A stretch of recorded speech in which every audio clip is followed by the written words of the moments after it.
Education can help people to be prepared without paranoia, but how do you teach safety without causing fear? There are specific things to be aware of in an extraordinary situation like an active shooter that can fundamentally change the outcome. Today's guest is Kathleen Kiernan. Dr. Kathleen Kiernan is the founder and CEO of Kiernan Group Holdings, Chairman Emeritus of InfraGard National Members Alliance, and the adjunct faculty member at the Naval Postgraduate School. As a 29-year veteran of law enforcement, Dr. Kiernan serves as a subject matter expert for the defense, intelligence, and law enforcement communities. She is the founder of Preparedness Without Paranoia, which provides an opportunity to use a lifetime of service and earned experience at the extremes of human behavior to help others invest in their own security and preparedness, where they teach skills early that can last a lifetime and literally help save lives. I'm your host, Chris Parker, and this is the Easy Prey Podcast. Dr. Kiernan, thank you so much for coming on the Easy Prey Podcast today. Chris, my absolute pleasure. Can you give us, my audience and I, a little background about who you are and what's behind your passion for preparedness? Oh, well, sure. I had spent my entire life, well, to date anyways, in or supporting law enforcement and the intelligence community. It's just something I'm very passionate about, wanted to do since I was a small child, and in that process, learned a great deal about human behavior.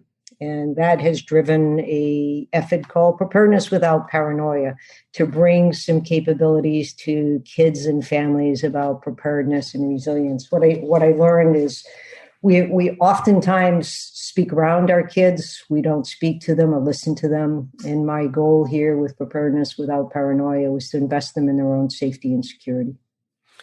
That's interesting, because when you talk about talking around kids, I think back to my youth, and I grew up in the stranger danger days where kids were not told what to be concerned about strangers, but we were just told all strangers are dangerous, and if any stranger comes up to you, you better run because your life matters, and some stranger is going to do something awful to you. That was kind of my growing up. Not that I was paranoid about it, but no one told us why to be cautious of strangers or what specific behavior we needed to watch out for. Is that kind of what Sure. you're working against? Is that blanket freak out?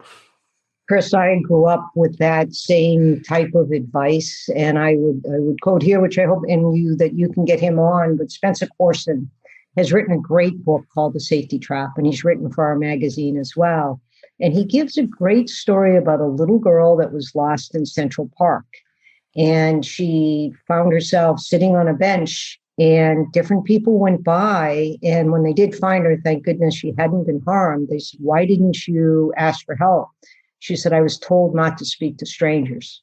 So imagine that the outcome could have been drastically different. And Spencer took a pretty good perspective on this, and it's the following. It's an evolution from stranger danger. If you are lost or need help, if you see somebody wearing a uniform, go to that person. You see someone serving food, go to that person. Generally, if it's a restaurant, you'll have a restroom, a safe haven, a telephone, or family with children, likely a safe person to go ask for help. So it takes that fear away from asking someone you don't know if you're lost in a crowd, lost in a park, lost in a shopping mall. I thought it was a brilliant way to explain this. I love that, because it doesn't just tell them what to watch out for, but here's what you should do. Here's how to get help. Here's how to find something that's more likely going to be safe to go after.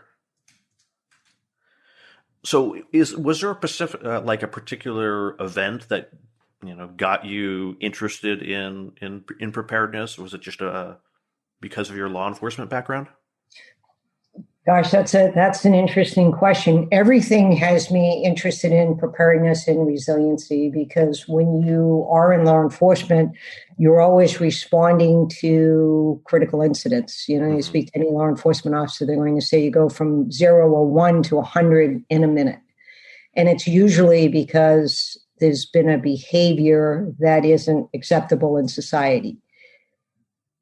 So in that case, that means, can you prepare people to respond appropriately? Let me give you a more specific example. In my organization, we've had the privilege really of teaching active shooter preparedness, response, and recovery for the Department of Homeland Security. And we've done that for many years. And what we found through that experience is that the average time, and then I'll qualify this, Chris, but the average time it takes for law enforcement to respond to a critical incident, such as an active shooting event, 6 to 8 minutes. And everybody thinks, well, gee, that's a long time. But you think about that. The event is starting to happen. Somebody has to be able to get to a phone, call law enforcement, explain where they are, what's happening. That dispatcher has to clarify the information, dispatch it. Law enforcement has to receive that, deploy, make entry. By the time that happens, oftentimes all the shooting is finished. Mm-hmm.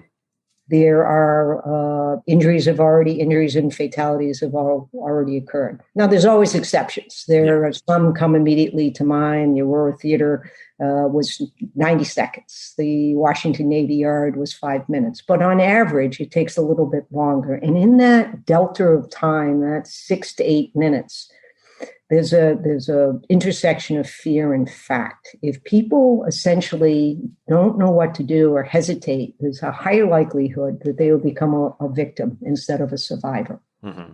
So part of our effort here was to get people at that intersection of fear and fact and give them the right kind of information to make a quick decision and act. And again, reduce that likelihood of becoming a victim.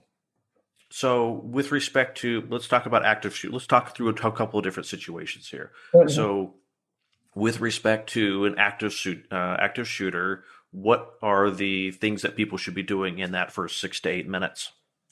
Well, let's talk about the Department of Homeland Security's effort of run, hide, fight. So that is a opportunity to understand that when something happens, and in my way of explaining it, I'd say an ordinary day turns extraordinary. You have a series of actions to make. You can run away from the danger if there's a safe way to do that versus running into it. You can hide if there's a safe way to do that. Or you can fight as a last resort. And what we spent a lot of time explaining is this isn't linear. You may have to fight right away if the threat is ever present in front of you. Mm-hmm. You may have to hide. You may have to run. So we don't memorize that as much as we would memorize something, as you also learned as a kid in Stranger Dangers, stop, drop, and roll, right? Yeah. If there's a fire, you're on fire, you're going to stop, drop to the ground, and roll to put the fire out. So we had to convince people that run, hide, fight is really the right things, the right series of things to do, but not to do them in a series. Mm-hmm. And then we realized that kids might not necessarily understand run, hide, fight, particularly ages 4 to 8. Mm-hmm. So part of what we've been doing in Preparedness Without Paranoia, which is where it started in response to active shooter events, is teach kids in a developmentally appropriate way what that really means. If you have to run as fast as you can. If you have to hide, be the hide and go seek champion. Mm-hmm. If you have to fight, there's lots of things around you can use to protect yourself. And we wrote a series of activities books to teach kids what to do and how to do it, to take away that fear. Mm-hmm. And they've been very, very popular. And then those evolved to teaching kids how to understand and interact during a pandemic when, gosh, everything in the world changed. Yeah. And now after the pandemic and what's happening in terms of big national events. So our latest book is on civics. Mm-hmm. Something else I'm sure you learned as a young person in school. You went to a civics class. I know I did. We generally do not, and I'm an educator, we generally do not see civics taught in the classroom anymore. So we're using some national events to explain what happens and basically helping young kids understand good behavior. Mm-hmm. And how difficult is that? Like, I'm not in child development. Is it particularly difficult in trying to determine what is age appropriate? I mean, I think what you teach as a high school kid in terms of run, hide, and fight is obviously significantly different than what you teach a 4-year-old. Sure.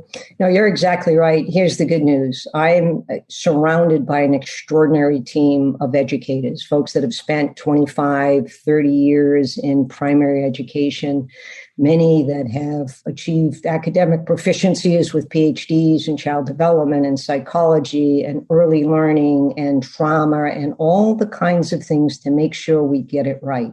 Mm-hmm. Because if we're bringing a resource to parents and families, I like to say from the classroom to the boardroom, you want to make sure it's right and it's accurate. Yeah. The worst thing you can do is give someone misinformation. And if I could take a second, the magazine we do, Parents with Preparedness, is written by parents for parents, and it's accompanied by sincerely just an amazing resource guide with practical information and resources. So it cuts through that overwhelming amount of data on the internet and says, here, you want to know about this? Go here. Here's your authoritative source. Here's your Department of Education, your Department of Homeland Security, your Centers for Disease Control. So they don't have to search around. They can go and find what they need when they need it. And it talks about how to apply it, how to have those hard discussions. Mm-hmm. That's great. So in addition to active shooter, what are some of the other kind of core preparedness verticals? I don't know what the right terminology, areas that you teach on. Well, it's also a great question. We teach about developing a preparedness mindset. So no matter what the threat is, is it a natural disaster? Is it a hand of man, man/woman, and it's a criminal or terrorist event?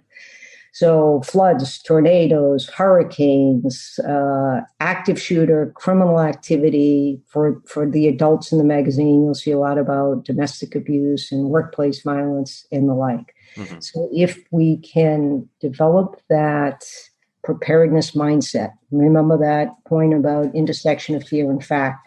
So you know what to do, how to do it. We all accept that dangers are universal.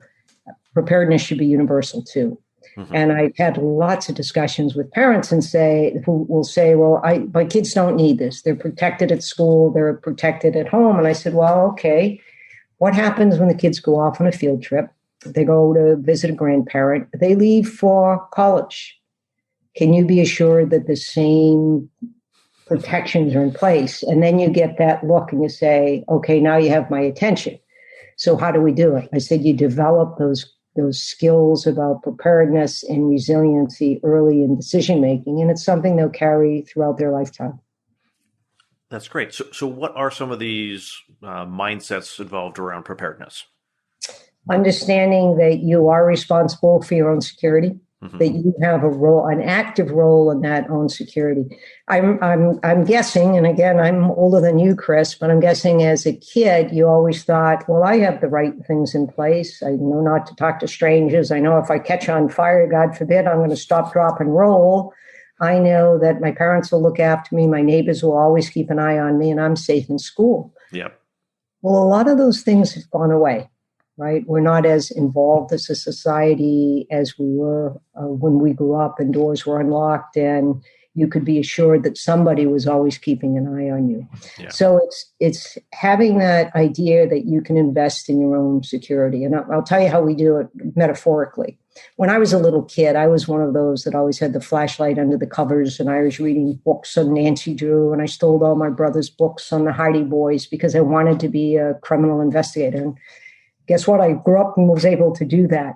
So we use that idea that kids want to learn. They want to solve a mystery. They want to be a superhero. They want to be that firefighter, international spy, astronaut, all of those kinds of things. They want an adventure in life. So we give them that sense of adventure, but we tie it to security. Mm-hmm. And the basic things that they need to think about. And one of the biggest ones is communication and trust. So let's start with communication. Something is wrong in your life. What do you do? Well, what do we teach our kids? Boys don't cry and girls shouldn't tell. Yeah. And then as they go a little bit older, they're thinking, gee, something bad's happening, but I don't want to be looked at as a fill in the blank. I don't want to be looked at as weak. So they don't tell anybody. Yeah. It was a national study, and it was reported by the Pew Foundation, and then Secret Service and FBI also used it. That said, in about 90% of the cases of school violence, the kids knew something was going on. In many cases, the kids knew who was planning to do what, but they're afraid to tell. Mm-hmm. You know, that old adage of snitches get stitches, and I don't want to be a rat, and I don't want to be excluded. I don't want to not be a cool kid. So they don't tell. And you can't turn the clock backwards after these acts of violence occur. So we talk to kids in a developmentally appropriate way that it is okay to say if something's wrong or you're afraid or you see somebody, one of your colleagues, one of your kids is in distress. And it might be, and it's not just, I mean, active shooters are really statistically rare, but always devastating when they occur and also always make the national news. But kids might be coming from a home where there's trouble. They might not have had enough food to eat. They might have been abused. There might be some bullying going on. There might be some sexual touching going on, all those kinds of things. So we're giving the kids the confidence to find their voice and use it to tell a trusted adult. Tell a teacher, tell a parent, but tell somebody. And it's okay. And that's part of the investing in being the super kid. We use an adage of superpowers and give kids what is a super friend, what is a super kid, what is super confidence, all of those kinds of things. We make them their own superheroes. Mm-hmm. And I suppose the flip side of that is, parents and adults, we need to be trained to listen. When kids want to share something, we don't shut them down. That we don't say, "Oh, tell me that later. That's not important." But when we see that something is distressing the child, or even adults, we need to take that time and listen and find out really what's going on. Really listen and build the trust and not be critical or just say, "Oh, I'll take care of it." Well, invest in their investment in telling you and build that trust. And what are some of the ways that we can build trust both ways between kids and adults and kids? Start communicating. Where appropriate. Oh, sure. Start communicating. Kids, think about what kids do. Be part of that adventure. If kids are on online gaming, be part of that online gaming. You're probably going to lose, as we joke about all the time. The kids are going to beat you every single time, but they'll know you're interested. Yeah. Play a board game. It gives an opportunity to have a discussion about other issues. Have it as part of a Preparedness Monday at your home. Post some of the superpower rules on the refrigerator door. Give kids reminders. If you look at our website, which is pwporg.org, we have the ABCs of preparedness. So, and they're all narrated, which was done by one of our employees, and lots of fun. She just has a brilliant voice to do this. So, for super attention, and you challenge your kid to say, "Listen, let's talk about what attention really means. Now, give me an example of how you use that 2 or 3 times today when they go to school or they're at home." And then here's the fun part, Chris. The child gets the turnaround opportunity to ask the parent. So the parent is then engaged in when they use super attention or they didn't. And in a sense, you could have fun and say, "Well, I was trying to get your attention and you didn't listen to me," right? So you can have fun, but here's the key. Have fun while you're learning and have that ongoing communication. To me, it makes me think of, I grew up in Southern California, so there's always we're always told to watch out, the big one in reference to the earthquake is coming. It's now been, almost 50 years and we haven't had the big one yet, but we're always taught, here's the big one. And to me, as I grew older, I used to do the camping and stuff like that. And part of what I did was always, okay, I'm going to put together an emergency preparedness kit. And, yes. Here are the things I'm going to put in. And like, this really makes me think of, we should be doing that with our kids and explaining not, we're doing this because we're afraid of an earthquake, but here's why we're putting extra water in here. Here's why we're putting a change of clothes. Here's why we're putting X, Y, or Z in our emergency preparedness kit, so they actually understand, what they're being prepared for and how these things are actually used. Chris, I think you're reading my email. We just no, sincerely, we just published a new book on cyber safety and the idea that child predators, pardon me, never take a summer vacation. So we have an article about that. We just published a free downloadable ebook. The next one, which will come out Monday, is all about preparedness kits. And one of the keys on there, and it's investing kids, having the conversation, what goes in, remember what to put in for your pet too, because that is part of your family. But one of the things in the checklist is that preparedness mindset. And we talk about medicine can get expire and food can get outdated, but a preparedness mindset never goes out of date. So we give essentially, and again, it's a free resource. It's a tutorial about why you should have a go kit and a preparedness kit and what you should put in it and have the kids invest in it. They should put in things that they're going to need, right? Besides the change of clothes and the batteries and the flashlights, there's hygienic products, there's extra charges for your electronics, there are stuff for your pets, all of those kinds of things. But it's really fun. We made it fun, attractive, and the kids get to almost compete with what should go in there and why. Oh, I like that. We will definitely make sure that as that kit becomes, or that workbook, worksheet, that training becomes available, we'll link to it in the show notes. That way, parents can do that exercise with their kids.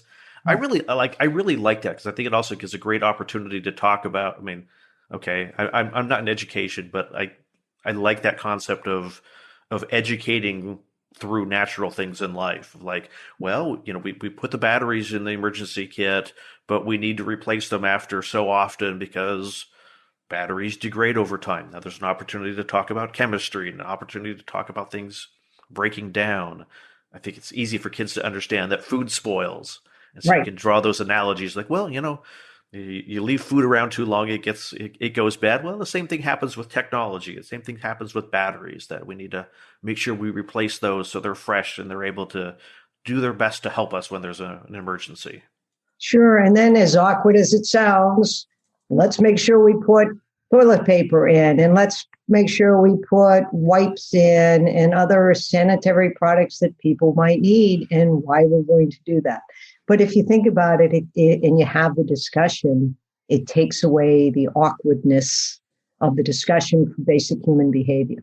Yeah. And if you're in a shelter, what do you do? If you can't get to the shelter, what do you do? What does shelter in place mean to a kid? So we do a whole vocabulary and say, this may be a new term, but this is what it means. And then they get to design, well, where would I go in my house if I needed to shelter in place? Would I go in the living room in front of the windows? No. Those kinds of ideas. So kids get invested in. We actually did a fun project of essentially Color Me Secure, where kids get to do a coloring contest and win a prize using the lessons they learned from Lucky the Preparedness dog. I'm about ready to do another one of those for the summer. I like that. I mean, you could even do hide and seek over, okay, run or hide where you go if there's an earthquake. Hide where you go if there's a tornado. And there you go. There's your preparedness mindset. When you're not at home, you're in travel. What happens when you're in the airport? What happens when you're at summer camp and your parents aren't with you? What happens when you're on a train and something happens? What are you going to do? And I think the real trick is that is doing that preparedness without the paranoia, and not is. The intersection of fear and fact is not trying to scare them about life, but prepare them for life. Indeed. I learned a lesson many, many, many years ago in Israel, and it was in the early stages of suicide bombings. And of course, that technology has changed and adversaries have changed as well. But there was a simple thing that occurred, and it was there'd be a whistle. Person would whistle, and if you heard that whistle, no matter where you are or what you were doing, you'd drop to the ground, because the idea was the explosives would go out. The explosives, not to get too technical, will go out in a 360-degree arc, but if you drop to the ground, you're less likely to be impacted by it. And it was something that was so simple, didn't require any technology or anything else. It was just understand that when you hear that, do this. And that was the idea. Can we come up with some universal things to do that when something happens, that ordinary day turns extraordinary, you know what to do? So out of question, what's the reference to the whistle in that? It was just when you heard that sound, that meant there is something, there is a threat and it's local or nearby, drop to the ground. Okay, so it was police, law enforcement, someone in authority was blowing a whistle? Common citizen. Okay. Making a whistle to say trouble, danger. Gotcha. Now, technologies evolve, and I said adversaries evolve, and those that might be a suicide bomber do things differently. But I was so struck by the fact that people accepted this is what I should do. Mm-hmm. And so we thought, well, dangers are always going to be part of our lives. What are the universal things we could teach people? And that is opening them to their own security, that it's your responsibility as much as it's someone else's. The help will come. And in our law enforcement world, we always said the cavalry's coming. But in that delta of time between something happening and law enforcement coming to that, sound and place of danger, what are you going to do as an individual? Yeah. And then, as importantly, what are you going to do when law enforcement comes? You're not going to run towards them. That's not, they're there to stop the danger. Then they're there to help you secondarily. So teaching people that, and particularly teaching kids. Mm-hmm. Is it run the direction that the law enforcement is coming from and get behind them, but don't interact with them? No, absolutely not. It is stay in place until you get the direction from the law enforcement officer, because their job is to mitigate that threat. Gotcha. So let's talk about an active shooter. Say the shooter is still alive. They haven't either left, which is unusual, killed themselves, pardon me, which is usual, or waiting for a confrontation with police. The law enforcement job is mitigate the threat. Mm-hmm. Stop the threat. Stay where you are if you're in that scene, and then they will take care of you and bring you first aid. If you're locked into a room and somebody says, come out, you're not going to come out until you recognize the person that's asking you is a law enforcement officer. Yeah. It's let them do their job, stay out of the way. Yes. And then when they say it's all clear, then you can come out. And they will bring all the resources to help you. Yes.